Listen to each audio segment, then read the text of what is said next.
Pemerintah Kota Denpasar akan kembali mengasuransikan lahan pertanian khususnya padi tahun ini. Rencananya ada 1.700 hektar lahan yang akan mendapatkan program asuransi usaha tani padi atau AUTP pada tahun 2025.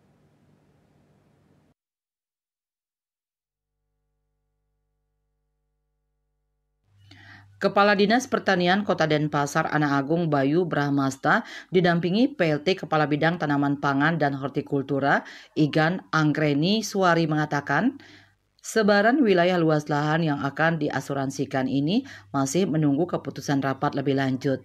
Hal ini mengingat akan dipetakan terlebih dahulu di mana wilayah yang rawan terdampak musibah serta kapan bulan-bulan yang rawan.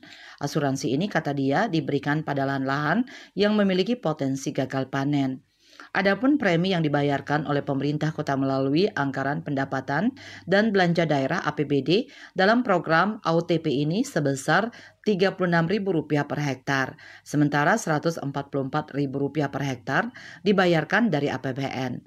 Nilai premi tersebut untuk 1 kali musim tanam hingga panen. Sementara untuk program AUTP tahun sebelumnya 2024 ada 2.000 hektar lahan yang diasuransikan. Dari jumlah tersebut ada 19,09 hektar lahan yang diajukan klaim. Demikian dikatakannya untuk tahun 2023 pihaknya juga sempat mengajukan klaim seluas 3,75 hektar. Adapun total nilai klaim yang dicairkan sebesar Rp22.500.000. Widya Stuti, Bisnis Bali.